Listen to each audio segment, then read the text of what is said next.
My children. You do? Okay, so I won't say anything bad. I had some this morning. Maybe he'll leave. No the room, industry so- here? No. Yeah. My children likes it. Oh. 19, 20 years ago when I first started with the department, I have a vision of my coworker who was my mentor in training. I don't know if you guys are old enough to remember Gary Rush, but he had some problem with a kombucha manufacturer out in the desert, and the guy came in with it in a jar, and it was the most disgusting thing I ever saw. And that is my, you guys go to a bad restaurant, you won't eat there again, or something like that. This sticks in your head. And I'm sure I brought a bottle. If you want to can you pass that around? I'm sure people see this in the store. If anybody's brave enough to want to try it, I don't care. Costco has pretty good kombucha. I don't even know what it tastes like, but this was my impression. And the guy was some kind of creepy looking guy. He came in there like this, and that was way back when. It looked like really like a mushroom growing in a. Should I top off my Did not look good. Not like this bottle is going around. Mike likes it depending on the alcohol level, right? So that's my impression, and your first impression kind of sticks with food. But anyways, there's a lot of good manufacturers out there doing it, obviously, because it's in the store and it's, looks nice and pretty. I picked out a purple one with lavender in it. Anyway, so Brenda comes from the opposite side. She thinks she likes it, and so, anyways, and we have a lot of questions about it because it's a special process. I get a lot of cottage food people who think they want to make it, and that's a joke. Anyway, so let's go over this. Oh, I think somebody's phone is dying. Oh, is that me? That's the conference call. Uh-oh. Do you want to break for a You want to plug in second, here? Yeah, just plug it in. There you go. Thank you. Right place at the right Sorry, time. we're going to save our folks. Oh, I don't know where it's plugged in. Are the conference call people still on the line? Hello. To sleep with House and House. Norma. British. Oh, cool. There's Yes. It's still live. Okay. All right. So she made this nice little overview sheet for you guys and this handout. This handout right here, I read it because she just gave it to me on Monday. And like I said, I haven't actually done an inspection, but I can tell you right now, I've only read this once, and I can tell you what the two controls are. 2 risks and the controls. Or there's actually 3 risks. So basically, what this is iced tea or sweet tea that they're using, and they have what they call SCOBY, which is a mixture of culture of bacteria and fungi or yeast. And they're saying, she says not mycelia as a mushroom, but I think I look like one. But I guess it was just hanging. It's like you see it kind of just hangs in the jar. Sorry. Sorry. He says it's good. It's not in the ones you buy from the store. I don't see Oh. anything. Okay, so I'm thinking about my They're manufacturing. just crushed. I still see that guy. He came into our office. Anyway, so and a brewing vessel, a tank or something like that. I don't know what they're doing at retail, so you guys can fill me in. I haven't been on seeing anything like that yet, but they brew it at a temperature of 72 to 84 degrees, which this right here, when I was reading it, scares me because it's a fermented product. And the thing that's funny at the state, the laws is, it's not funny, it's just the law. It's fermented products are not canned foods because they don't support the growth of botulism. So they're not regulated as a canned food. So when you're out at your facilities, you're like, oh, you see this going on, you're thinking botulism. Well, you're right. Because if it's not made correctly, it could be a botulism food. But it's not regulated as a canned food for botulism because if it's fermented correctly, it's not going to have, it can't grow in here. So anyways, that's why it scares me. Well, look at this. Place it in a dark, cool cupboard for 7 to 10 days. I'm like, ugh. But that's when it's fermented. And it ferments at room temperature. Or warmer. And you want to get it to a pH that's 3.2 to 3.8. And I was reading in this handy dandy handout she gave me. And maybe I was researching it online. One of the hazards of it is becoming too acidic. Like you're drinking undiluted vinegar. So, what's the risk factor? What's the risk right there? pH. For 2 reasons. Well, you don't want somebody drinking vinegar and, you know, that's so caustic or whatever. Or it not being at the proper pH for botulism. So that's going to be your risk right there. And then what's going to take care of that is the pH. And in this, I love this handout because, I mean, it looks like it's, you know, confusing, but if you look at it very carefully, it'll give you all the critical, if you're going to review a HACCP plan, or require a HACCP plan at your agency, use this as your guidance. Because it tells you all the hazards, what the pHs should be, and it gives you the flow, like the process flow, it just gives you everything. Anyways,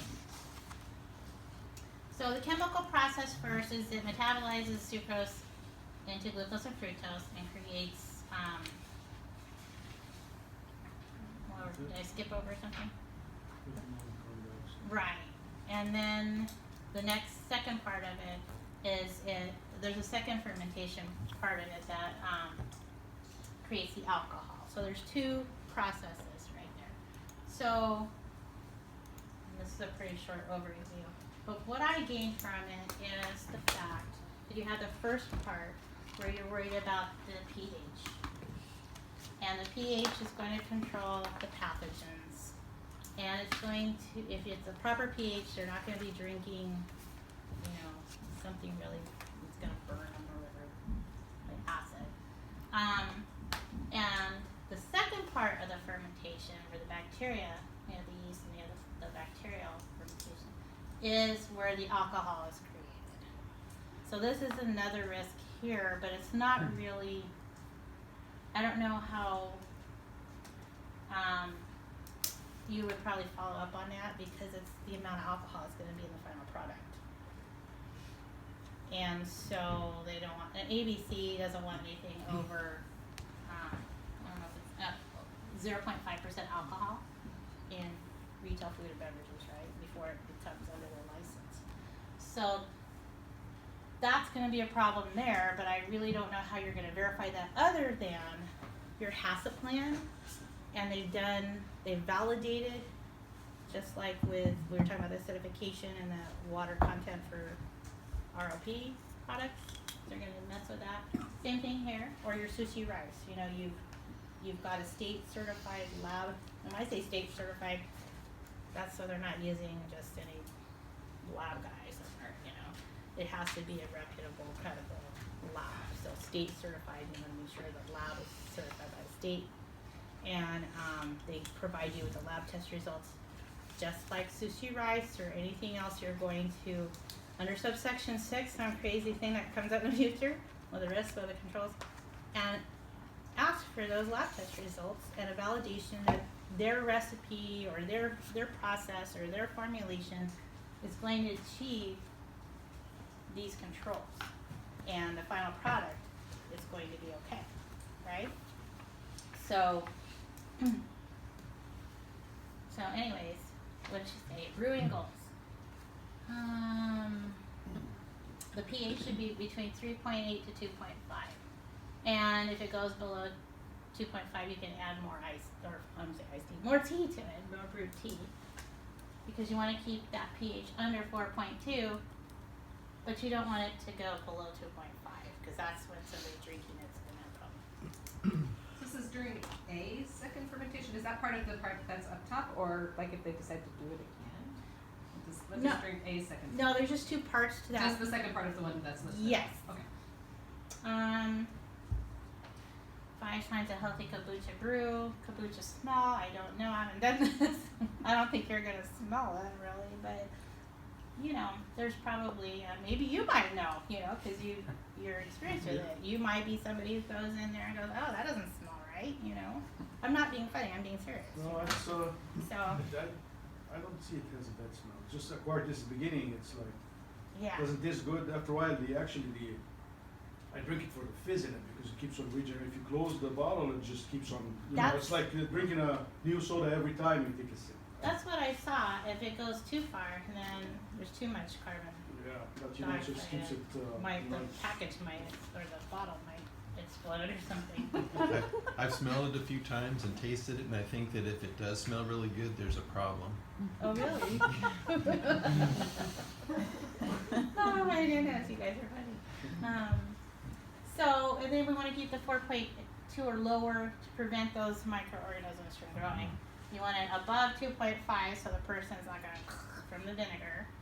And then, of course, you have the alcohol content on the end of that. And I really don't know if you guys are going to be testing how much alcohol's in there. But I think probably with their lab test results, they could provide that to you, that this is our process, formulation, our ingredients, whatnot. And we have verification that it is below 0.5. And if they provide that to you, you approve the plan, just like us, if we approve a plan or whatnot, and they don't follow it, and they do something else, it's on them. They didn't follow their HACCP plan.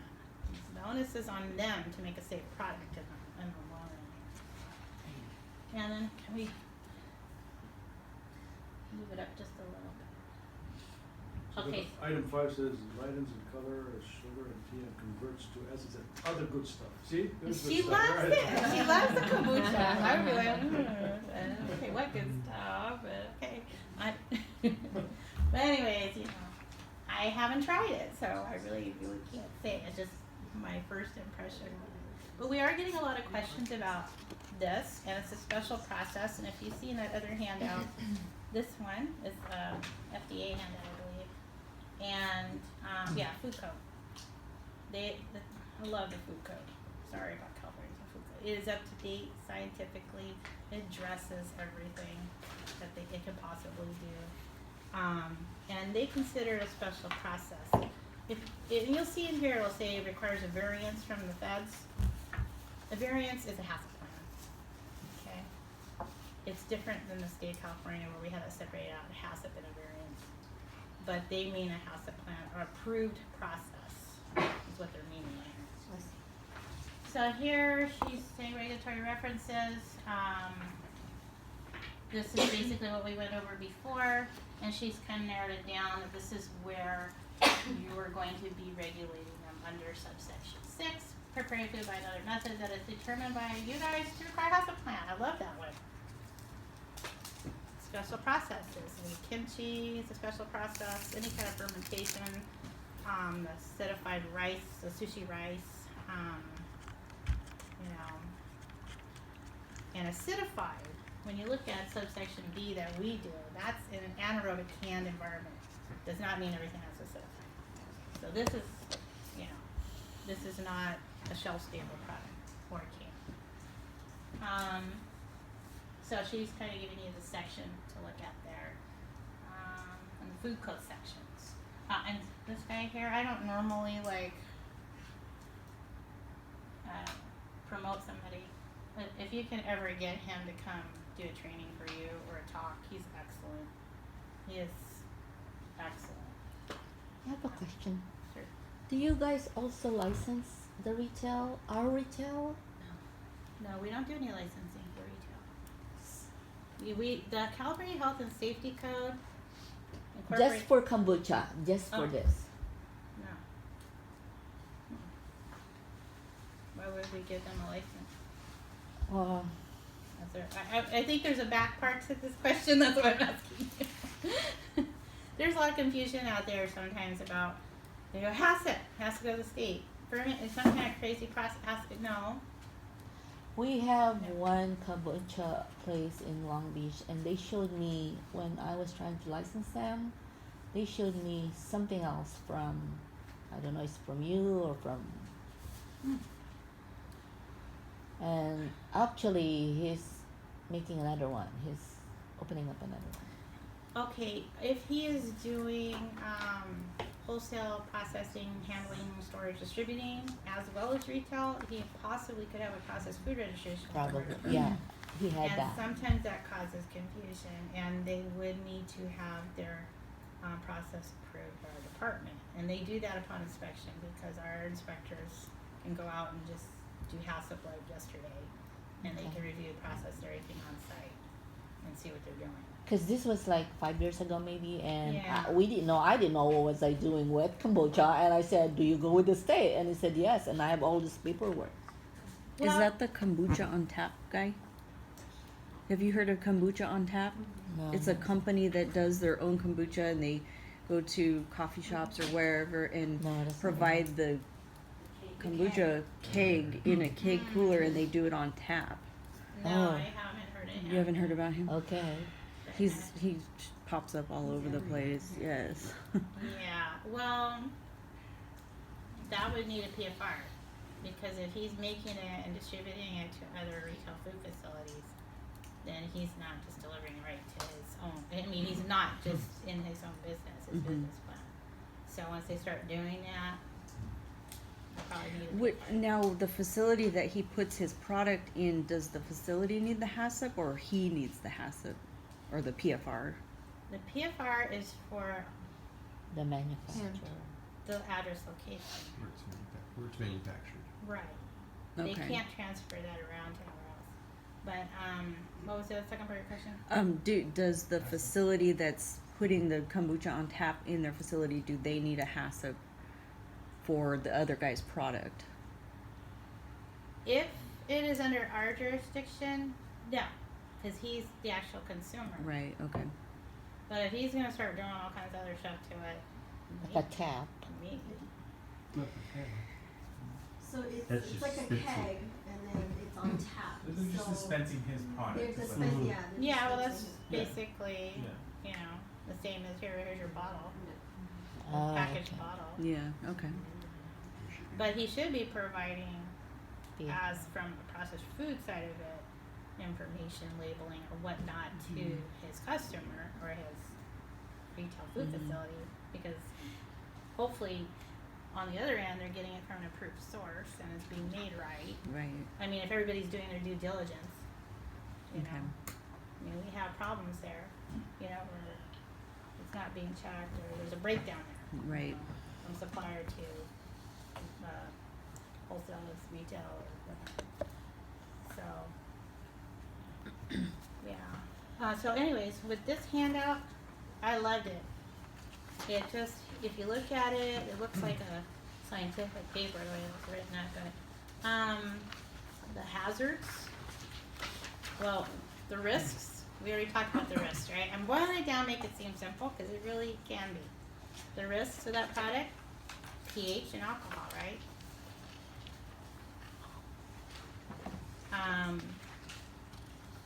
Now, when you see in this hazard analysis, the description of each step, that's kind of like your process flow, each step that they're doing. It's more of like your GRPs, I would say, or whatnot. You want to make sure you're using the ingredients that are in boiled water. You don't want to use something that's, you know, contaminated or not, you know, sterile. So you can look at that as, you know, when you're requesting the HACCP plan. But right there, you could have a pH log, pH calibration log.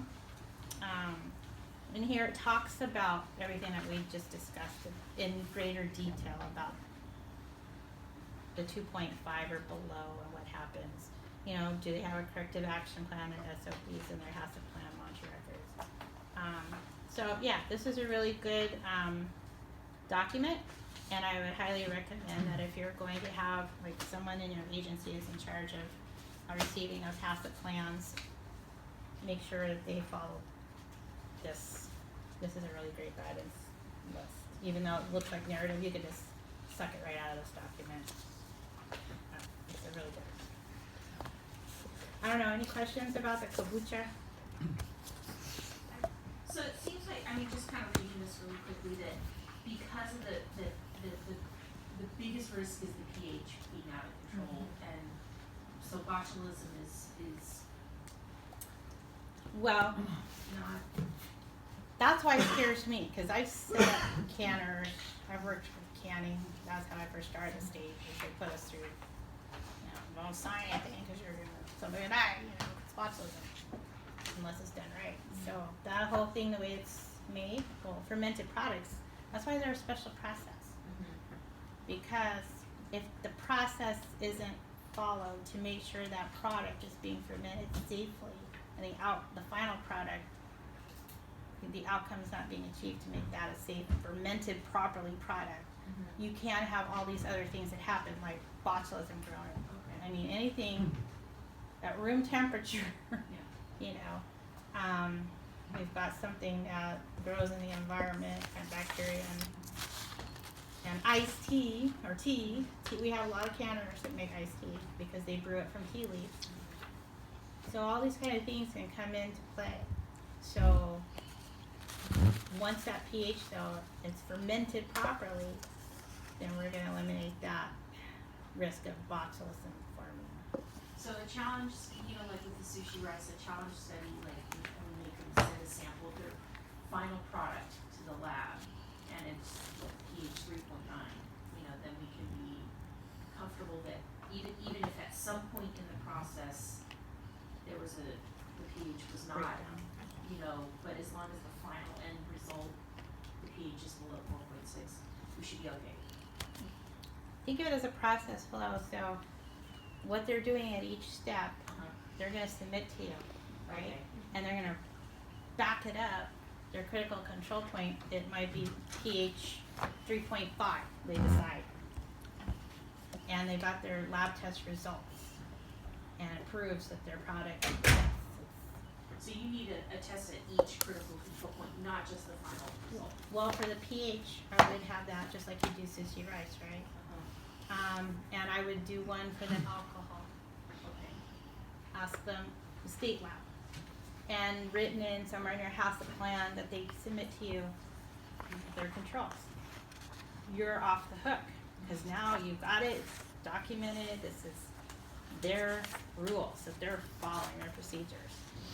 So when they go and they're like not doing what they're supposed to do, and you're going in there looking at those monitoring records, and you're like, where's the corrective action, BCD, whatever, or whatever you're gonna do, cite them or whatnot, stop them, whatever. But that's when you can get them. If they don't, I mean, you're not there every day. If they're not doing it right and they make someone sick, the onus is on them. You approved this plan, and these are the rules we're living by. And they're concrete right here on this piece of paper. That's why this scares me, because I never want to make mistakes. I already do these, but miss them. But yeah, and it should be pH, and the alcohol, and their supporting documentation, SOPs. You know, when you're looking at the hot water, you know, and all those other things that they've done. Tea from an approved food source. You're not going outside and some tea leaves out. You know, just all kinds of crazy things that could happen. You know, those are GRPs, and you can have those in the SOPs. But their critical control is going to be that pH and the alcohol content. And really, I think the alcohol is probably going to be more of just due diligence on your guys' part. I think the pH is where you're going to stop the foodborne bacteria and somebody drinking. Yeah. Yeah. I guess I'm a little still confused about the CBOT. Is it a concern because of the tea leaf that it may have it present there, or is it because it's a low oxygen environment, or? Well, once they put it into a bottle or a package, or if they are, I'm sure this tank that they're doing this in, or container at room temperature in a dark cupboard for 7 to 10 days or whatever, that is an environment that can be beautiful for Clostridium bacteria. Room temperature, anaerobic, you know, and it's in the environment. Kind of like Listeria. It's usually like soil and, Right. you know, but you have tea leaves, yes, with our canners, tea leaves and things that has to go under, you know, if they're brewing it from tea leaves, that makes it high risk rather than they've purchased some kind of powder that's already processed tea. And bacteria, fungi, who knows, so. And just in the, atmosphere or the environment, you don't know if it's introduced. So, yeah, that's why it scares me. So those processes you really wanna make. Same thing with kimchi. Same thing with stuff that's fermented. In processing, a lot of times we'll have to go, when we do an inspection and they're fermenting something, we do the same thing. We make sure they're fermenting it correctly. Because if not, or their process isn't actually fermenting like it should be, then it's under a cannery program. Because it's not really fermented. But this is kind of where you guys are gonna have to, but if you just, should be able to prevent it. So if we're going in at a retail level and they're making it on site and they have a HACCP, for us, the onus is on them with the verification process of what the pH is. So they have to have the pH strips or whatever to measure all that, Correct. right? So we would then ask them to test it. Exactly like I was talking about with the HACCP verification, Right. because that's when you're out in the Okay. field, we're more or less talking about incoming plants. But yes, out in the field, I love it. It's like, act dumb. Okay. How do you have your own strips or whatever testing kit, you know how to do it. Yeah. And it's act dumb, oh, show me how you do this. And they'll look at you like because they never do it, or they don't know dry labbing, or they get nervous because they know you're watching, and they'll show you. Now, how do they verify the alcohol level? That's a good question. I would say it would be based on their process that they've submitted. This is what, and to the lab, and if they're always doing it that way. And if they're making it, getting people inebriated from their kombucha, I guess ABC will be looking at them. But there's no strips or anything like that to test for alcohol content. I can't think of any, but maybe if I know any, I don't know of any. And I would think ABC would probably be the one to follow up on that. But I think due diligence would be, it's a critical control point, lab tested it, their formulation, their recipe, that they're making it every single time the same way to achieve that whatever pH and achieve that level of non-level of alcohol, and you guys are going in and verifying, they're help to them. I don't know how else you would check the alcohol unless you had an alcohol test kit of some sort. I mean, maybe they're out there, maybe you could, but I don't know if you want to get into that. But as long as they have their HACCP plan and they're following it and they're doing what they're supposed to do, you can follow up on their records. I mean, if you receive a lab test result that's showing it's over the 0.5, then you can decline that HACCP plan. All right, I think I've probably exceeded that 10 minutes for each one. I'm sorry. Any final questions for Jean Marie? That's it, as quick as I've ever done 3 presentations. Excellent job. Thank you very much for You're those. welcome.